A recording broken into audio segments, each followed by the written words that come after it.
Chatty Friday. We were just saying, everybody's chatty out here. Oh my gosh, the first row.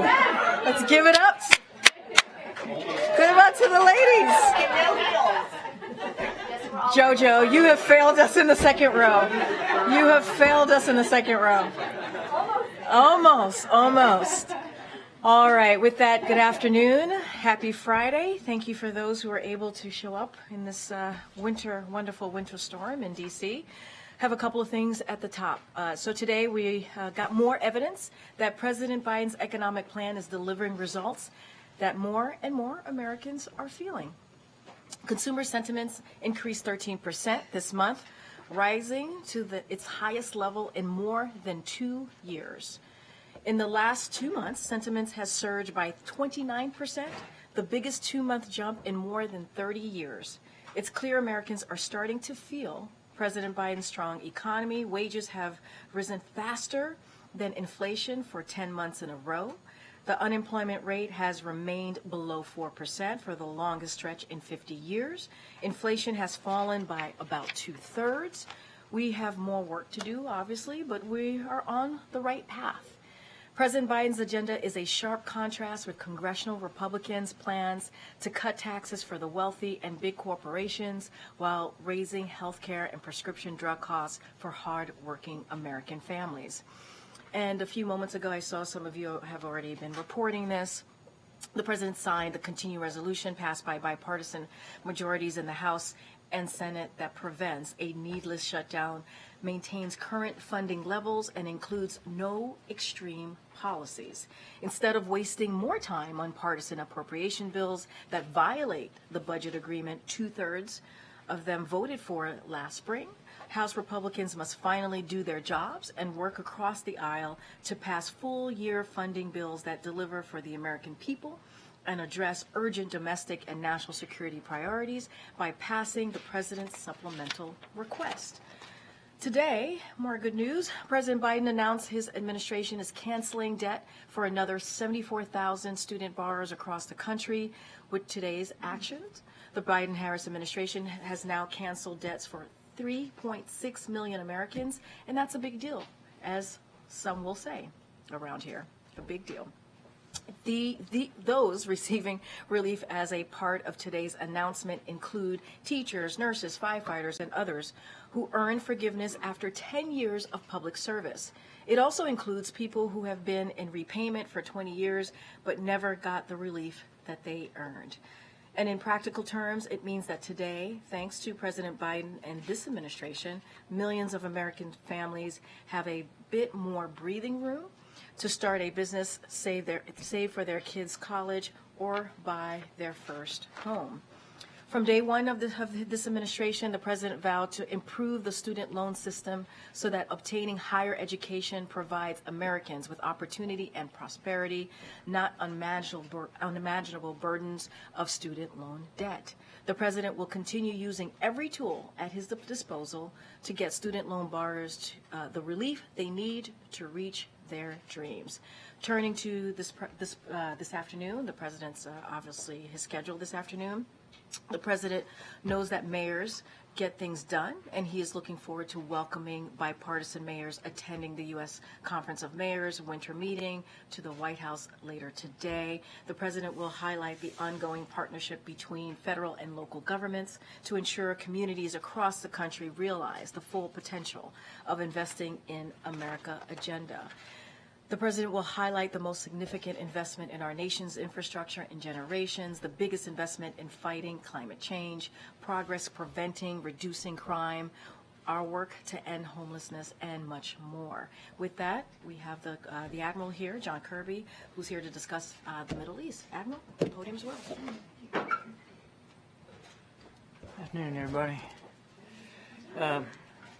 President Biden had a chance to speak this morning with Prime Minister Netanyahu. The President and the Prime Minister discussed ongoing efforts to secure the release of all remaining hostages that are being held by Hamas. The two leaders also reviewed the situation in Gaza and the shift to targeted operations that will enable the flow of increasing amounts of humanitarian assistance while keeping the military pressure on Hamas and its leaders significant. The president welcomed the decision from the government of Israel to permit the shipment of flour for the Palestinian people directly through Ashdod port, while our teams are separately working on options for more direct maritime delivery of assistance into Gaza. The president also discussed recent progress in ensuring the Palestinian Authority's revenues are available to pay salaries, including for the Palestinian security forces in the West Bank. The president also discussed Israel's responsibility, even as it maintains military pressure on Hamas and its leaders, to reduce civilian harm and to protect the innocents. The president also discussed his vision for a more durable peace and security for Israel, fully integrated within the region, and a two-state solution with Israel's security guaranteed. Now, and we'll have a formal readout of the call here shortly if it's not out already. Just one last thing. This morning, U.S. forces conducted 3 successful self-defense strikes against Houthi targets in Yemen.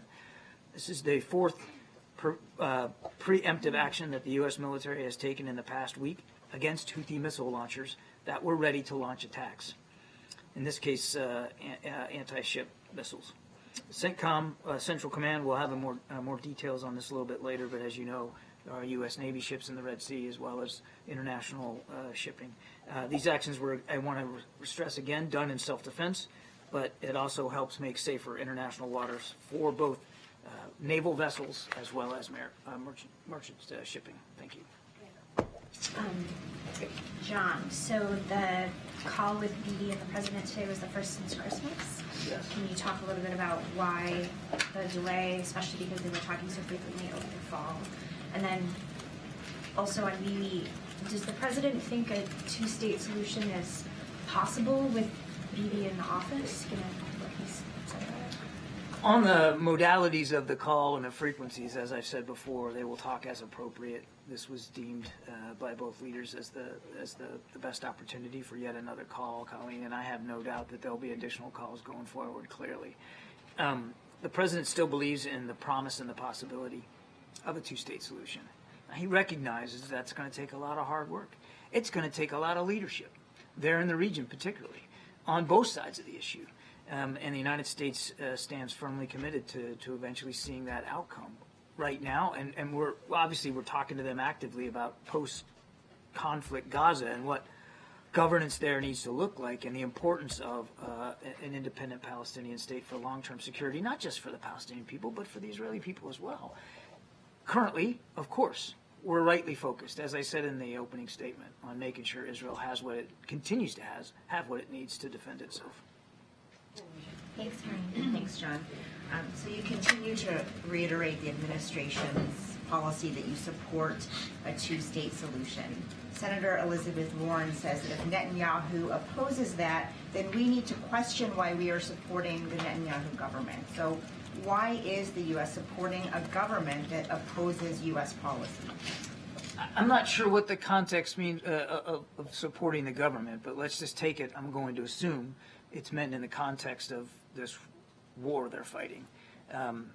It is certainly supporting we're certainly supporting the Israeli governments to defend themselves, but it's really bigger than that, It's about supporting the Israeli people's right to exist, right to be a nation.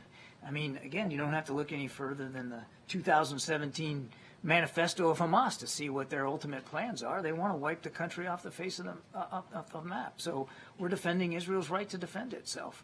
The Israeli people get to decide who represents them, who their elected officials are. We don't decide that.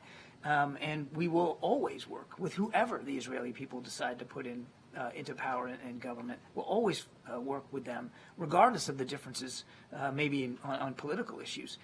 They chose this government. This is the government that is in charge of conducting warfare against Hamas. We're going to make sure that they have what they need, in addition to making sure, as I said in the opening statement, that we're doing everything we can to alleviate the humanitarian suffering in Gaza.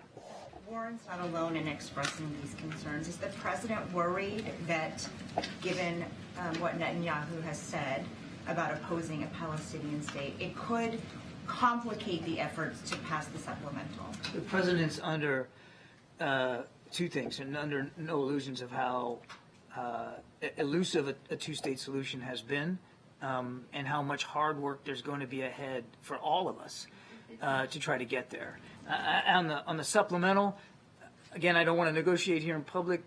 We believe that we're making progress here in terms of working in a bipartisan way with senators, and we'll see where this goes. But the president comes away from the meeting with congressional leaders the other day. Largely, that was meeting about Ukraine and bipartisan support on Ukraine, but that they understand the urgency of supporting Israel as well. Thanks, John. You've said that, or you said yesterday, that the U.S. is taking away capabilities from the Houthis with each and every one of these strikes and making it harder for them to continue to propagate these attacks. Can you quantify that progress, describe that? I would leave it to the Pentagon to go through their battle damage assessment. After every strike, they'll do an assessment on how successful it was. They believe that they have had good effects on degrading some of these Houthi capabilities. But clearly, the president alluded to this yesterday, they still have some offensive capability, and we're going to keep taking the actions we believe we need to take to defend ourselves. But I couldn't give you a percentage. That's really a better question for U.S. Central Command or for DOD to speak to. And you also said yesterday the U.S. has additional options available to take on the Houthis. What is the administration waiting for to use those other options? Is there some red line or something that would happen? I don't think it'd be fair to say we're waiting on anything. I mean, we've been taking shots as needed, including this morning. While 3 anti-ship cruise missiles were sitting on the rails ready to go, and we knocked them out before they had a chance to launch them. We also designated the Houthis as a specially designated global terrorist. That allows us some additional economic levers that we didn't have available to us before, and we'll keep reviewing our options going forward. Again, I'll say it: the Houthis need to stop these attacks. They can make that choice. Clearly, they've made opposite choices. So we have choices to make too. And we have options available to us as well. We'll continue to explore those options. Clearly, one of the options that we are and will continue to take are in the military realm if needed. John, just on the North Korean underwater nuclear weapon systems test yesterday. Do you have any information on that? What's your response to that? I don't have a lot of specific information. We're not in a position where we can validate those claims. We're in touch, obviously, with our South Korean partners to see whatever information and context they might have about that. So I can't verify the claims by the North that they've actually tested such a weapon. It does though underscore the continued provocations by Kim Jong-un and his regime in Pyongyang. The continued pursuit, again, whether this is true or not, there's little doubt that they continue to pursue advanced military capabilities to threaten their neighbors and to threaten the region. And that is why President Biden has taken significant steps to shore up our alliances in the region. You saw in Camp David a historic agreement between Japan and South Korea to improve trilateral cooperation, a new nuclear consultative group session with South Korea that was announced when President Yoon was here, as well as the addition of U.S. military, particularly intelligence capabilities, on and around the peninsula so that we can get better information about what Kim Jong is up to. But we haven't taken our eye off this one bit. And then I'm sorry, just on Gaza and that conflict. We've spoken before about your concerns about the conflict spreading. Now we have reports that a Palestinian-American teenager was killed today in the West Bank. Can you confirm that? And was that something that President Biden discussed with Netanyahu during the call? We're seriously concerned about these reports. The information is scant at this time. We don't have perfect context about exactly what happened here. Seriously concerned about it. And we're going to be in constant touch with counterparts in the region to get more information. But it's definitely deeply concerning. But I'm afraid I don't have more information than that right now. I don't believe that it was a subject of the call. Just back to the issue of the two-state solution, what would you say is the president's hope and expectation here? Is it that the prime minister's stance on this will eventually shift? The hope is that when this conflict is over, that we can work in a collaborative way with the Israeli government on and counterparts in the region on good governance in Gaza. Good governance that the president hopes can lead to a viable two-state solution, bless you. And again, he's not Pollyannish about this. He understands how hard this is. Something he's been pushing for a long, long time. He knows it's going to take dedicated leadership on all sides here to bring it about, and that means constant engagement by his administration and the national security team. So we're gonna keep at that work. I guess I'm just wondering if the two leaders are completely at odds on something as fundamental as the creation of a Palestinian state. Do you know if the president has reason to believe that at some point the prime minister's view on this will change? Publicly, he has been very clear about where he stands on this. You mean the president has been very clear publicly where he stands on The Prime this? Minister has been very clear on the fact that he rejects the idea of a Palestinian state. The president also has been clear that he wants a two-state solution. Yeah, look, this is just this. We're not going to agree on everything. We've said that, and good friends and allies can have those kinds of candid, forthright discussions, and we do. It's not going to change the president's view that the best long-term solution for regional security, particularly the security of the Israeli people, is a free and independent Palestinian state that can live in peace and security with, and this is an important caveat, with Israel's security also guaranteed.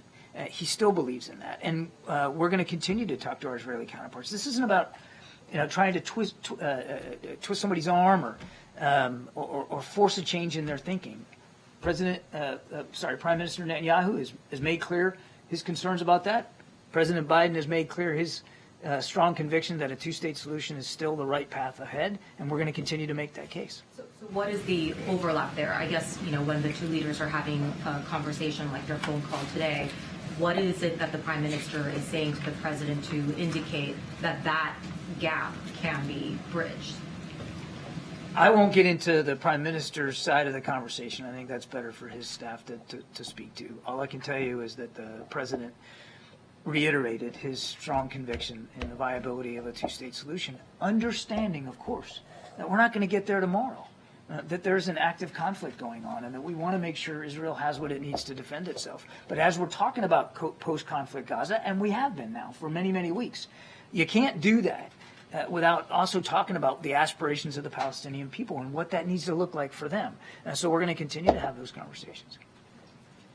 John, were the Prime Minister's comments yesterday a factor in why this call took place today? Was that something that the U.S. decided they wanted the President to speak with him today about that? No, this was a call that we've been actually trying to land on the schedule for quite a bit of time here. So this was not, you shouldn't read into the fact that the call happened today as some sort of response to the Prime Minister's discussions or comments yesterday. And did they talk specifically about those comments yesterday, or it was a more general reiteration of the President's support for a two-state solution? Again, without getting more beyond the readout, I would just say that there was certainly on the agenda for both leaders was to talk about post-conflict Gaza, governance in Gaza, and, of course, a two-state solution. And can you just tell me a bit more about what the President meant yesterday when he was asked by my colleague whether the strikes in Yemen are stopping the Houthis, and the President said no?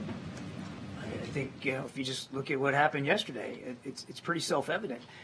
They continue to have offensive capability, and they continue to be willing to use it. We also have plenty of defensive capability available to us, and we continue to use it as well.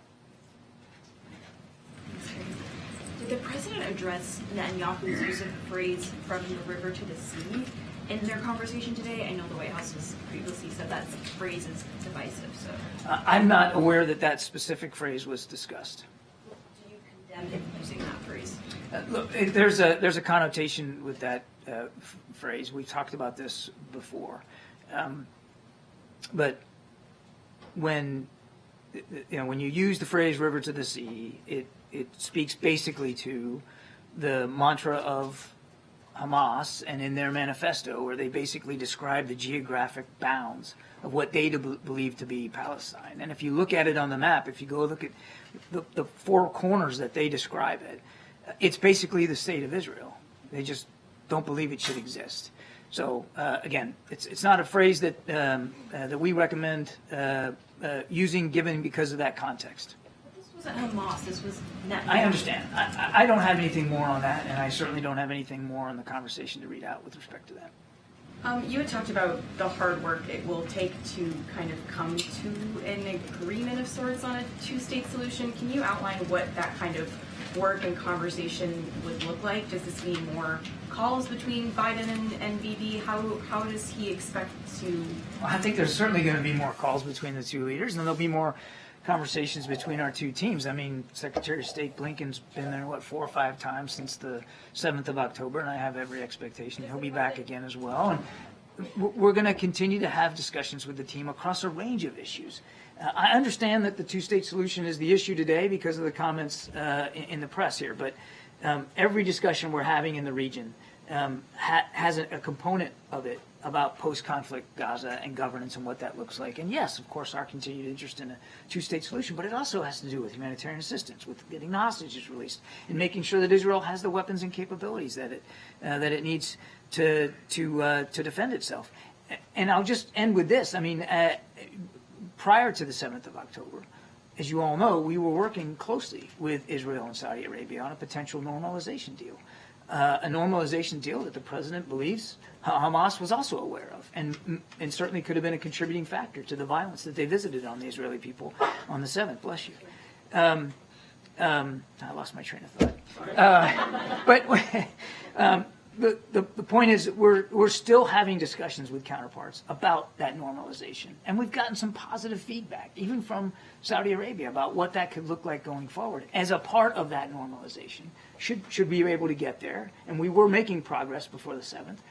Obviously, there would be a component in there for the Palestinians. There would have to be, and we're not giving up on that.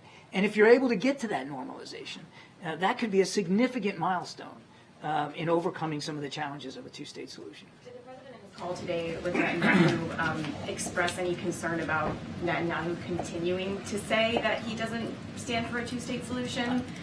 I think I'll just leave my description of the call the way it was, and you'll see a readout here coming from us on paper. But yes, they talked about, in general talked about the possibilities of a two-state solution, and the president reaffirmed and reiterated his strong belief in that possibility. Thank you so much. You mentioned progress on the front of the tax revenue issue in the West Bank. Does that mean the Israeli Prime Minister has committed to release this tax revenue? There was discussions in their cabinet about that, and that was what I was referencing. There was ongoing discussions within the cabinet about the revenue and using it appropriately. John, earlier this week you talked about the 500 entities, about Iran, 500 entities that have been sanctioned by the administration last year. Have you seen any impact of these sanctions? Any type of impact that has that on Iran's behavior? 500 entities since the beginning of the administration, not last year. Some 50 sanctions regime, about 500 entities. We know they've had an impact on Iran's economy, which struggles. But look, we also know that there's other ways that you have to push back on Iran's destabilizing behaviors, including bolstering and strengthening our military capabilities in the region, as well as working with partners. I mean, we've now got a coalition of 20-some-odd countries, ships and aircraft and other capabilities trying to protect Red Sea shipping. So there's been a lot of effort here to hold Iran accountable for their destabilizing activities. And if you allow me, John, a colleague has asked me to ask you, yesterday Mexico and Chile requested the International Criminal Court to investigate potential crimes against civilians in Gaza and October 7th Hamas attack on Israel. Any reaction on this? We're aware of those of that report and the potential referral to the ICC. I don't have a comment for you on it at this time. We're still gathering more information about what this would entail. But I want to say again that we don't have any indications that there's deliberate efforts to commit war crimes by the Israeli Defense Forces. John, yesterday Jake Sullivan met with the family members of hostages being held by Hamas. I'm wondering if you can give us any readout. Was he able to provide any updates to the families? What message did he have for them during that? The main message was that we're still working out this, and as I said in the readout of the call, that was right at the top of the list for the president to talk to Prime Minister Netanyahu about efforts to get another hostage deal going. And I want to protect the private nature of the conversation, but Jake also made sure that they were aware that those efforts are ongoing and that they're serious. The discussions we're having are sober and serious about potentially getting another hostage deal in place. I'm not suggesting, and you shouldn't take away from this, that we'll have something to announce imminently or that we're over the finish line. I don't mean to suggest that at all. There's a lot of hard work still ahead, but we haven't given up on the effort, and the efforts are being taken very seriously by the national security team. And, you know, Brett McGurk was just in Doha last week, and that was a big reason why he was there. So that was, Jake wanted to bring them together, to make sure they knew, you know, we kept that connective tissue with them, that we still obviously care about their loved ones and getting them home, that they're a priority for President Biden, and updated them in general terms about the discussions that we've been having in the region. Was he able to give any kind of update about the condition or what was known about the condition of any of the hostages? Do we have new information or any information about how the hostages are doing? I don't have any information to share with you about what we know about the individual hostages. I will say, as I've said before, regrettably, we just don't have a lot of tactile information about where they are or what specific condition they're being held. And as I think you can imagine, it is very likely that they are being moved around quite a bit. So it's hard to get real fingertip feel on exactly how they are, but we have to assume they're being held in just the utmost deplorable of conditions. On the supplemental, just given the latest developments, I mean, how is the president thinking of this idea of conditioning aid to Israel? Is this being pushed by some of his allies? Is that something he supports? We believe that the approach that we're taking right now has had results, and we're going to continue that approach, which is obviously making sure that Israel has the capabilities it needs, and that continues, but also urging them at every turn to be more precise, more targeted, more deliberate with respect to civilian harm, urging an increase in humanitarian aid and assistance, and of course trying to get another humanitarian pause in place so we can do a hostage deal. I would tell you, as I've said before, that this approach that we've taken of at once supporting Israel and their military capabilities, but also providing advice and counsel, lessons learned from our own experiences in this kind of fighting, has had results. They have changed the way they have conducted operations. In fact, they have already started a transition to lower intensity operations, again, largely at our urging.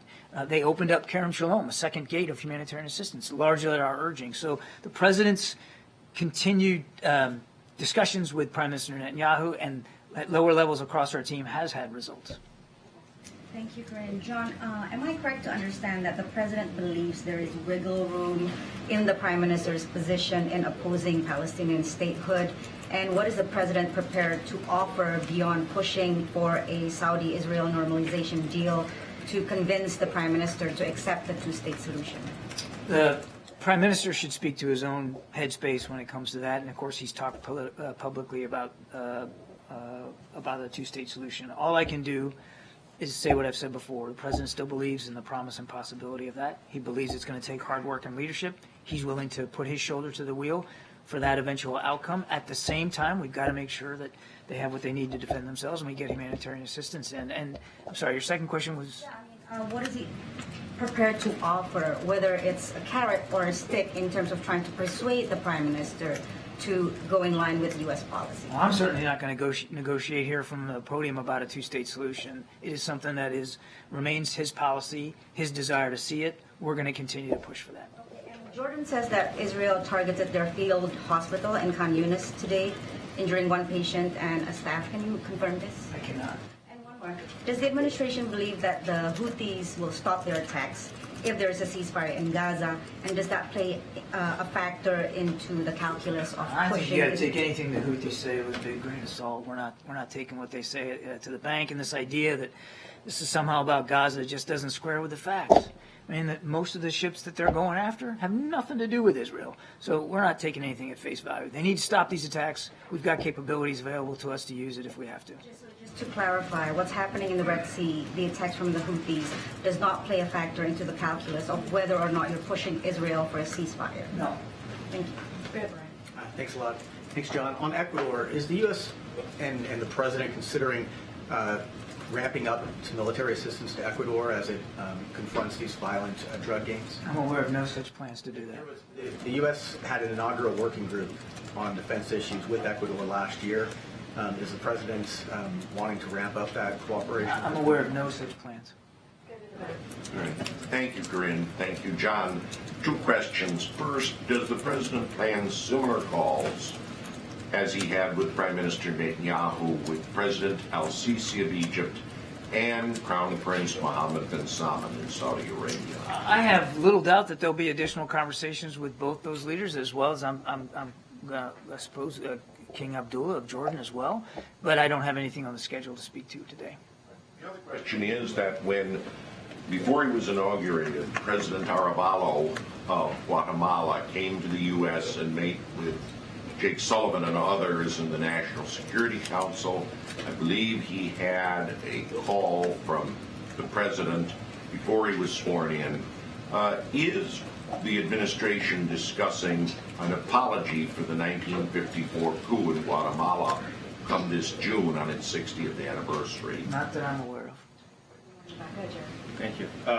So on this call between the President and the Prime Minister, how much of it was focused on getting a better handle of kind of the timeline of these Israeli operations, the transition, I guess, to the less intense operations, and more broadly, is the President, is the administration satisfied with the progress that they're seeing Israel make in reaching its objectives in the war? I don't have a time hack for how long they talked about each topic. I went through quite a list of topics. The call was about 30 to 40 minutes long, and where they discussed all these things. Clearly, the President was interested in the Prime Minister's assessment of how things are going on the battlefield. And as I said earlier, and they've acknowledged that they have, in fact, begun a transition to lower intensity operations, which means less troops. They pulled out a whole division from the north, a slackening reliance on airstrikes. But again, it's really for the IDF to describe what those look like and the progress that they're making. And clearly, yes, the President was interested in Prime Minister Netanyahu's assessment of the progress they're making.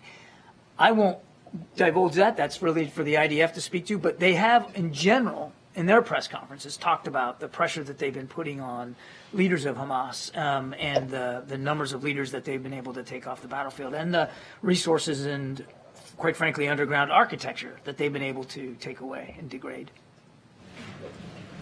Thanks. Behind you. Okay. Oh, okay. John, thanks. Thanks, Karine. When it comes to Prime Minister Netanyahu's comments, is there concern that his public comments about a two-state solution could negatively impact the discussions on a hostage release? The short answer, I think, to that is no. Look, obviously, each of these two leaders have stated publicly a different view on the promise of a two-state solution. It's not going to change President Biden's mind one bit. He still believes in it. They also still both believe in the importance of getting these hostages home to their families. And that's why we're continuing to work at this. And as I said earlier to a previous question, that work is serious and it's sober and it's ongoing. And we are represented at that table in the region trying to get those hostages released. And I don't want to, I'm not going to put odds one way or another, except to say that there's a lot of people in the region, including our Israeli counterparts, that are working on this. Thank you, Karine, and thank you, John. I have 2 questions on Russia and South Korea, North Korea. The Russian ambassador to South Korea said in an interview with the South Korean media that he was ready to improve relationship with South Korea and denied North Korea and Russia arms deals. As you know, the North Korea and Russia's foreign ministers and President Putin have met in Russia this week. What is your interpretation of this? Follow-up. we've talked at length about the burgeoning relationship between North Korea and Russia. I stood up here and showed you a graphic and a slide of the belief we have and the desire by the Russians to purchase ballistic missiles from North Korea has happened, have been used in Ukraine, as well as artillery ammunition. So this burgeoning relationship between the two countries is certainly worrisome. It's worrisome for the people of Ukraine and our interest there as well as it's for the peninsula. Kim Jong-un said that South Korea was a hostile country. It's not. He then threatened to devastate South Korea and United States and Japan with nuclear weapons. Do you think these threats from Kim Jong-un are just words, or do you think there will be a real war? You have to take rhetoric like that seriously from a man in charge of a regime that continues to pursue advanced military capabilities, including nuclear capabilities. That's why, and I won't go through the list of all the things that I already said to the previous question that we're doing to try to address that threat. You have to take that seriously. Kim Jong-un ought to focus more on feeding his people than on buying and purchasing advanced military capabilities. Go ahead. Thank you. Yes, thanks, John. John, do you still oppose a general ceasefire? Do we still oppose a general ceasefire? Yes. For the same reason that we have in the past. We don't believe a ceasefire is going to be to the benefit of anybody but Hamas. We do support humanitarian pauses, as I said, to try to get hostages out and more aid in, but we don't support a ceasefire at this time. I think it's important to remember that there was a ceasefire in place on the 6th of October, and Hamas, Mr. Sinwar chose to break that ceasefire. He's the one that chose this war. There was a ceasefire, which we obviously were in support of, and Hamas chose to break it. Is the current situation beneficial to Israel, speaking strategically here? Is the current situation beneficial to Israel? The current situation? What do you mean by the current situation? The ongoing conflict. The Israeli people have every right to expect that their military and that their government is going to act in their safety and security. And I guarantee you that if this was any other country, including this one, we wouldn't stand for that kind of threat to live next door to us like that. A threat that truly has existential ambitions. They want to wipe Israel off the face of the map. So the Israeli people have every right to expect that their government's going to try to protect them from that threat, which we still believe, and certainly was verified in the call today, that is still a viable threat to the Israeli government, to the Israeli people. One more question on the Houthis. How long you believe you can maintain the current course? I mean, striking them and then they strike back. You said you have other options. At what point you can use another option? Well, I'm not going to get ahead of the president or his decision making. We have plenty of military capability available to us. We'd like these. Just one. I'm sorry. No, it's my fault. I just got my throat caught and I caught on my word. We obviously are not seeking a conflict with the Houthis or a war in Yemen. The best outcome would be for these reckless attacks by the Houthis to stop today. But we have the capability we need. Sorry, I did it again. All right, last two. And then, great. Thanks, Karine. John, President Biden admitted yesterday that the retaliatory strikes against the Houthis aren't working. Why aren't they afraid of the U.S.? Well, you'd have to ask the Houthis what's in their mindset. I'm not going to get in between the ears of Houthi leaders. They claim it's about Gaza. It's not. They claim that this is some sort of U.S. and Britain effort to wage war on them. It's not. We're simply trying to do two things. We're trying to defend our Navy ships and sailors and the Navy ships and sailors of other nations that are in the Red Sea with us, and two, protect international shipping. This is about self-defense. And again, this conflict, well, first of all, we don't seek a conflict. There doesn't need to be a conflict. But the exchange of fire that we have seen in recent days doesn't have to go on one day more if the Houthis would make the right decision to stop these attacks. But they're a terrorist group attacking U.S. interests. Wouldn't your response make them stop? Again, terrorist groups commit acts of violence, oftentimes for not just for the sake of committing acts of violence, but for political posturing or political messaging of some sort, or perhaps tied to religious fervor. And they are a designated terrorist group. They are conducting terrorist attacks on shipping in the Red Sea, and we have to respond to that. I don't know what the alternative would be. Should we just stop defending ships and just let them have their way with the southern Red Sea? I don't think that's in anybody's interest. So we're not just going to lay down here and wait for them to come to a different approach. They need to stop the attacks. If they don't, we'll continue to defend ourselves and make it harder for them to conduct them. Thanks, Karine. Admiral, the House Armed Services Committee has asked Secretary of Defense Lloyd Austin to appear publicly before them next month for failing to disclose his hospitalization. Will the White House support the Secretary testifying publicly? That'll be a decision for the Secretary of Defense, and he has to make that decision. Since he was released from the hospital, has he clearly explained to the President or any senior officials here what exactly happened? I'm not going to get into the personal and private discussions that the Secretary has had with the President of the United States. They have spoken as recently as late last week.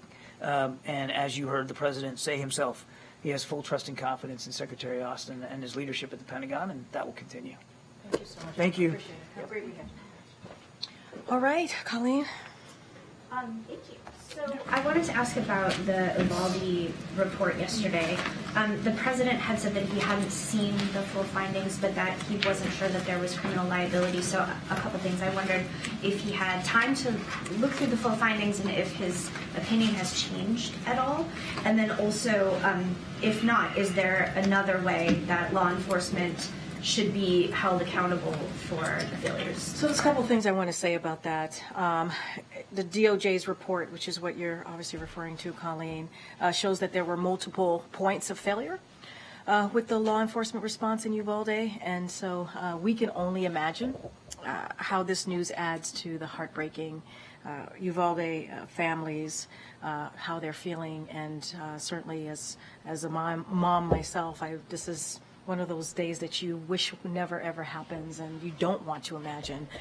So this obviously is very heartbreaking, not just for the families, for that community. And so no community should have to ever go through what Uvalde community suffered. And but I'll say this, and I think it's really important that these families were able, in Uvalde, were able to turn things around, and they turned their pain into purpose. And helped pass the bipartisan Safer Communities Act, which we see it's already starting to save lives.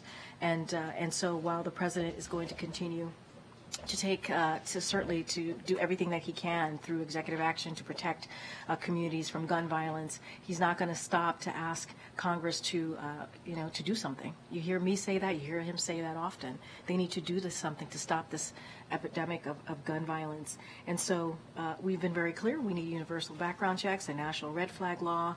We must ban assault weapons, obviously, and high capacity magazines. And these actions can't wait. These actions can't wait. And so I just wanted to lay that out because that report was, I'm sure, very difficult. Forget about us in the room. Very difficult for the Uvalde community, and the president understands that. I just don't have anything beyond that to add. Sorry, one more. No, on the debate or the discussions on funding, it sounded like yesterday they were pretty close on the immigration and Ukraine funding agreements, and I just wondered if the White House was willing to concede more. I think one of the main issues they were talking about was parole authority. I wondered if they were in more concessions being made, or like what's happening. So for the past several months, I've been very careful to not negotiate from here, so I'm not going to break that. What I'll say is, and I've said this many times, we really appreciate that senators, both Republican and Democrats, continue to have this conversation, continue to negotiate on border security. Obviously, this is something that is very important to this president. It came up in the congressional meeting that they had 2 days ago, and the president was very clear that Congress needs to act. We need to be zeroed in and focused on this, and also the funding for Ukraine as Ukraine continues to defend themselves against Putin's aggression, right? Putin's invasion. decision. And so that is something that we need to continue to do. Obviously, there's been a global coalition that the president has upheld including NATO alliances, more than 50 countries in support of Ukraine as they're trying to, again, to fight for their freedom. So we need to continue to do that. The president believes all of the parts and the pieces and what he's asked for in his national security supplemental needs to pass. But going back to border security for a second, we think the conversations are going in the right direction. We are optimistic about it. It is important to act now. The immigration system, what we've seen at the border has been broken for decades now, needs to get fixed. And so the president's going to continue to encourage Congress to act. And again, we are very thankful and appreciative and encouraged by what we're seeing by senators, both Republicans and Democrats, continuing these negotiation processes. To follow on that, you say that you're encouraged they're going in the right direction, but the president was asked yesterday, what are the sticking points in the border agreement? And he said, I don't think we have any sticking points left. If that's true, why haven't senators announced an agreement yet? Well, we're going to let them speak to that, but we've been saying it's headed in the right direction, right? We've been saying that we are encouraged by it, right? That is, I think, what the president just said, pretty much backs up what we've been saying. So I just don't want to get into specifics as it relates to specific. I think the negotiators should speak to that. Let them have those conversations on the Hill. Let them talk to you all about what it is that they're discussing specifically. I want to be very careful not to get involved in the negotiation process. We understand how this works, and speaking from here from the podium, don't want to affect the progress that we believe that they're making on this. Look, border security is important. We understand it's important to the American people. We have to do something. We have to get an agreement, a bipartisan agreement, put forward so that we can deal with that issue at the border. Did something change in the meeting that he had this week with leaders to give him that optimism? I mean, what does he think that it's close to a done deal to say that yesterday? So I want to be really mindful. The meeting 2 days ago was not a negotiation meeting. It was not. It was about Ukraine and the importance for us to continue to support Ukraine and how Congress has to act and what's expected of us, not just in our national security. Obviously, it's important to our national security, but also globally. And so that was the purpose of this meeting. It was not part of the negotiation. There are negotiations happening, as I just stated, over at the Hill with Republicans and Democrat senators, and we're going to let those negotiations happen.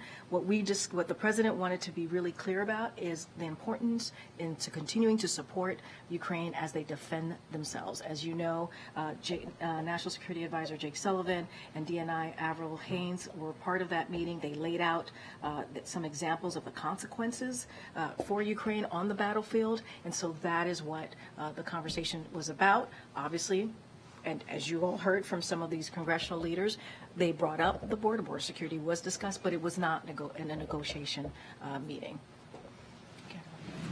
J.B. Pritzker was in Des Moines this week and was talking about the inhumane practices of receiving, these migrants are still being sent by airplane to Chicago.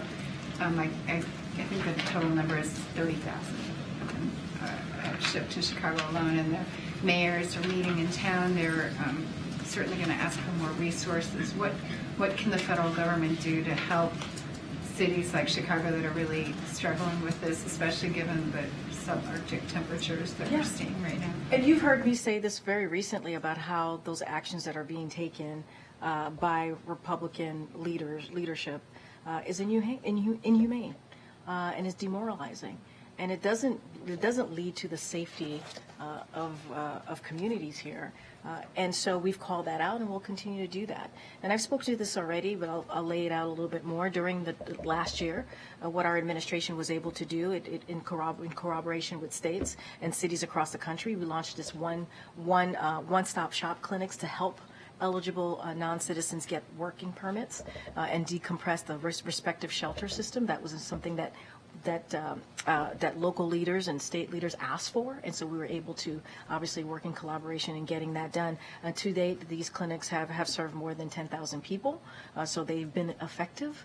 And another thing that you've heard us speak to is that we've provided more than $1 billion in grant funding for jurisdictions hosting recently arrived migrants. So that's been important. And look, here's the thing: I just had this whole kind of this whole back and forth with your colleagues here about border security and about this negotiation that's happening in the Senate. That's what we would like to see. We want to do more. We want to do more, but it requires Congress to act. That is where we are now. That's why it's so important that these conversations, these negotiations on Capitol Hill with senators, both Republicans and Democrats, have been going on for the past several months. We are encouraged. We want to see the supplemental passed. It is important to get that done as well. Remember, border security was originally a part of the supplemental, so we look forward to continuing collaboration with these states, these jurisdictions, obviously, to see what else we can do. But in order to get more, Congress needs to act. Follow up on what John was saying about deliberate war crimes. It seems to differentiate between deliberate and inadvertent war crimes. Can you say anything about what your parsing is of that phrasing? It startled me because it seems to imply that you acknowledge that there have been war crimes committed, but perhaps not deliberate. I don't think that's what the Admiral was inferring to. He doesn't. I can speak very forcefully and say that is not what he was referring to. Look, we have been very clear about Israel's absolute right to defend itself. That's something that we say all the time, right? Obviously, this is our relationship, what we believe, as well as its obligation to abide by international law, right? To make sure that they are protecting civilian lives, whether Israeli lives or Palestinian lives. We've been really clear about that, and so I just want to be really careful. I'm not going to go beyond what the Admiral said here, and I wouldn't parse his words too much here. But we've been very clear on where we stand on what we believe we stand on. Obviously, we want to continue to have these diplomatic conversations as the President had with Prime Minister Netanyahu, and our focus has always been making sure, obviously, no civilian lives, right? One civilian life is too many. Getting that humanitarian aid into Gaza is incredibly important. Making sure hostages, American hostages, all hostages come home, and trying to continue these pauses, these humanitarian pauses that you have seen the President lead on, and they have been very successful, as the Admiral has said. If the International Court did rule that war crimes were committed, would the U.S. support? I'm not going to get into hypotheticals. I'm just not going to get into hypotheticals from here. Does the President believe that a ban on menthol cigarettes would save the lives of Black Americans? So I want to be really careful. There's a rule-making process that's currently happening. I'm not going to get ahead of that. That is something for, obviously, the respective agency, FDA, to kind of take a look at that. I want to be really mindful. I wasn't asking about the rule. I was just asking whether that is something the President believes. No, I hear you. I just want to be careful because there's a process, a rule-making process that's currently happening on that particular issue, and I don't want to comment on this rule because on your question, because that rule-making process is currently happening. FDA is doing their part. They are the experts here. I'm just not going to get into specifics of that at all. Well, they may be the experts, but I think there's abundant research that shows that this is a leading cause of deaths for Black Americans. I'm just asking whether the President believes that could be a benefit of banning menthol cigarettes. I hear your question, MJ. As you said, there are experts who have spoken to this. I'll let the experts speak to this. When there's a rulemaking process, this is always the case here. Because there's a rulemaking process, we're just not going to comment. Okay, Jackie. Thank you, Karine.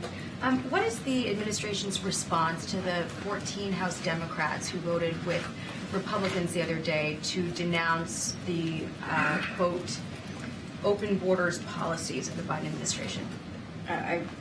What do you mean? What's our comments on what? A response to 14 Democrats in the House believing that the president has open border policies.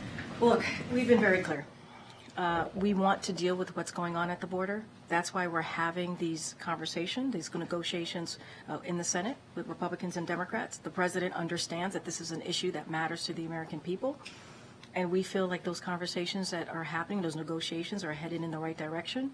And so the president understands. He put the border security, right?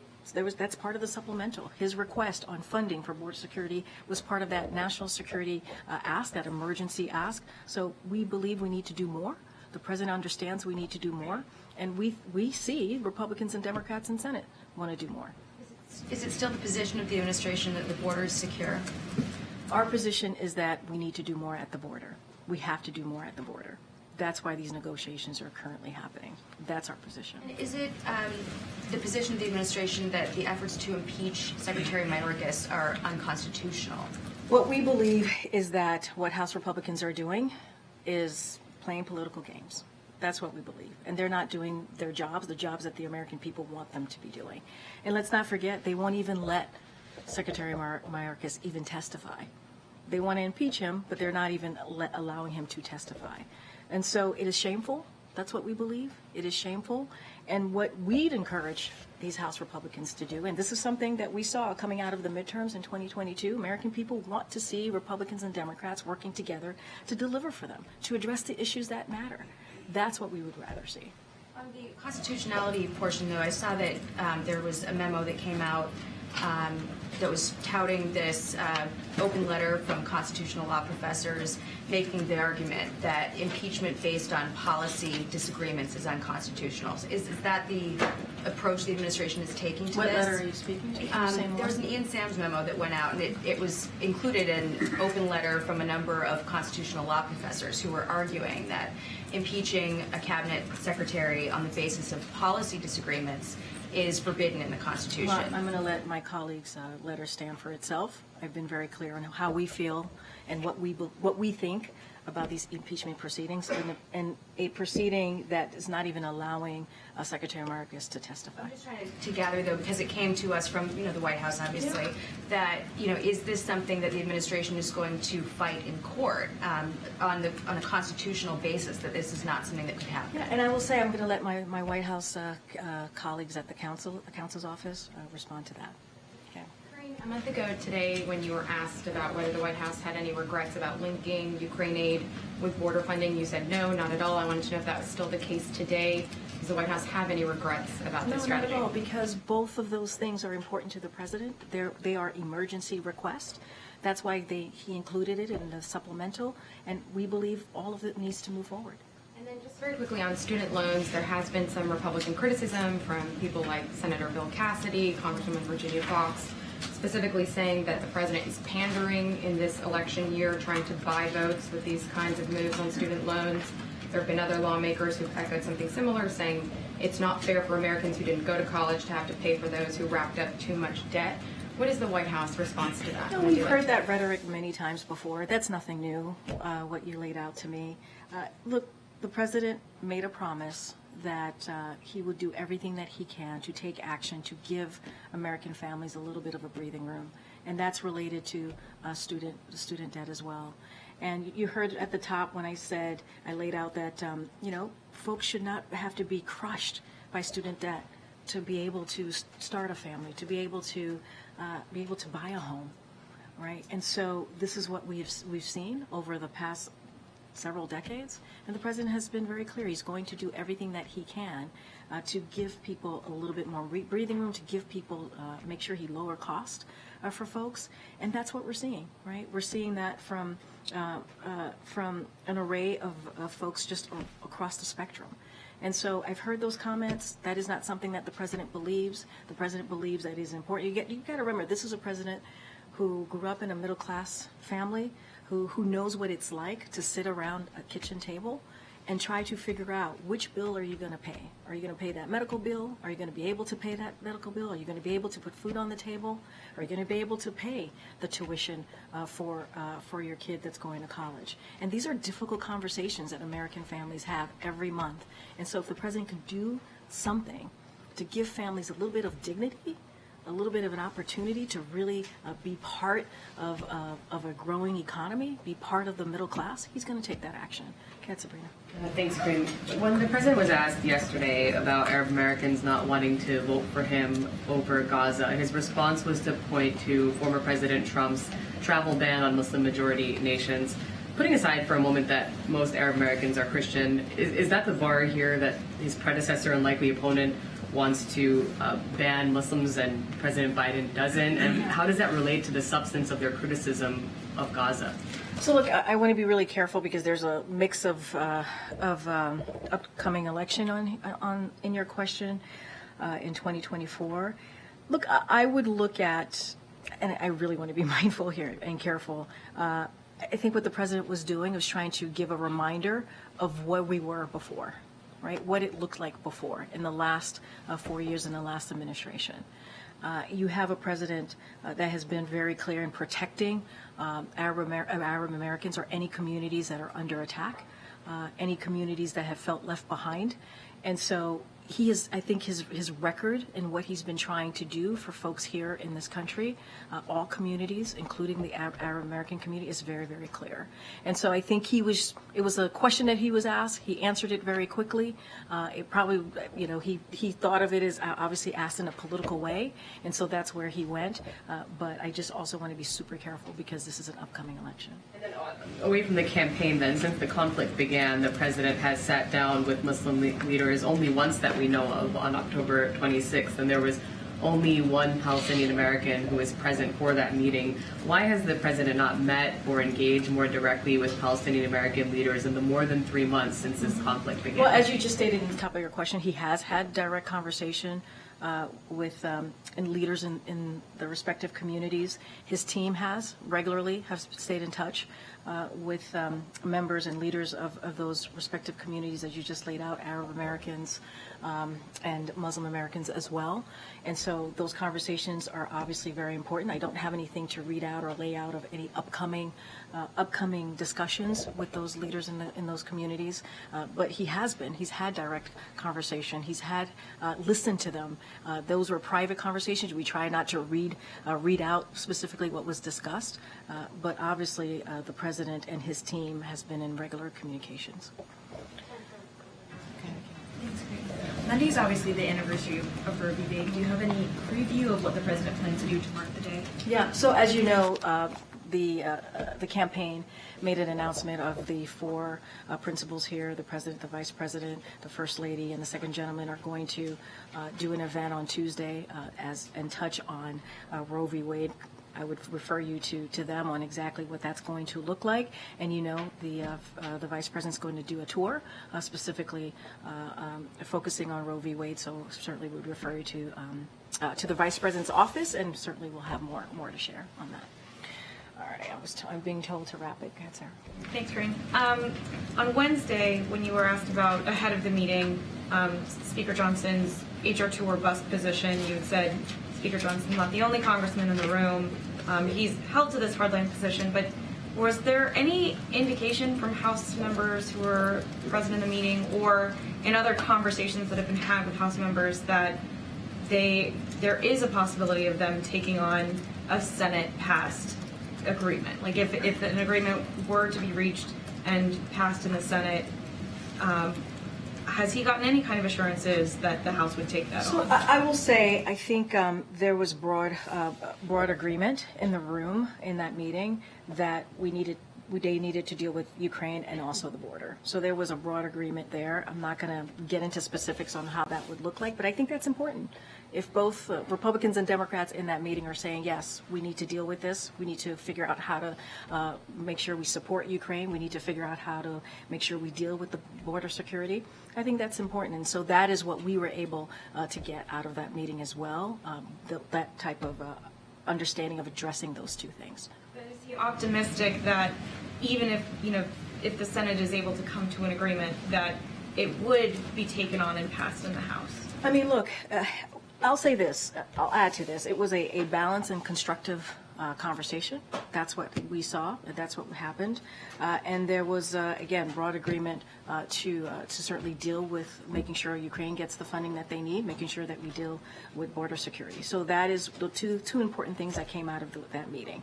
We are going to continue to have the conversation in the Senate, do the negotiations in the Senate on the border security to get something done, something that the American people want to see, and then we'll see what happens. I don't want to get into hypotheticals. I don't want to guess what's going to happen. Obviously, Speaker Johnson's been very vocal, and he can speak for himself, but it is important. It is important that we see a bipartisan agreement, bipartisan conversation happening, and we'll see where it goes. But the President's going to continue to encourage, obviously, Congress to move forward. Go ahead, Jim. I haven't called on you. Yeah, thank you. Well, regarding the House, and a version of this question was asked, I think, during the Air Force One gaggle yesterday, but with Speaker Johnson saying he's communicating regularly with former President Trump, on border negotiations. Does the White House believe that Speaker Johnson is, in fact, negotiating in good faith toward an agreement on the border? Look, I'm going to let Speaker Johnson speak for himself. What I can say is that right now we are in active negotiations with members in the Senate, and it is in good faith with Republicans and Democrats. It is happening in good faith, and we are encouraged by where the conversation is going. We believe there has been progress, and so let's start there. Let's start there and let them do their job and continue or do their negotiations and continue to have those conversations. And I'm just going to let the House speak for themselves. Do you think Speaker Johnson actually wants a border agreement? That's for him to speak to. I'm not going to speak from here. I know I keep getting. Did I call you, Risha? Quick follow on the border talks, Okay. very quick. Okay. Is the president open to signing a border deal before one is reached on Ukraine, or does it have to be concurrent? I can't speak to the timeline of all of this. What I can speak to is we are having those conversations in the Senate, negotiations, as I've mentioned multiple times already from here. I'm sure you're tired of me saying that over and over again. And what I can also say is that we want to see the full national security supplemental move forward. That is what we want to see. We want to see it move forward, and that includes Ukraine, obviously includes Israel, obviously includes border security. That's what the president wants to see, and that is the direction that we hope that it goes in. All right. I haven't called him. Go ahead. So is the White House supportive of the bipartisan tax bill that was introduced this week that expands the child tax credit but also has a lot of cuts for businesses? So we think that we are encouraged by what we're seeing, obviously, with the tax deal that is going forward. And so we think that's important. Obviously, the president passed the American Rescue Plan, as you know, very early on. It had the child tax credit. The president has been very clear that he wanted to see that move forward in full, and it's continuing that more permanently. And so that is important. But we are pleased that the House Ways and Means Committee advanced a bipartisan tax bill that will increase that, right? That will increase it. And so, and let's not forget, this is for millions of families. It's going to lift hundreds of thousands of children out of poverty and support construction of hundreds of thousands of affordable rental housing as well in that bipartisan agreement. So it is a welcome step forward, and we believe Congress should pass it. All right, guys, we'll see you on Monday. Thank you, everybody. Stay warm and dry.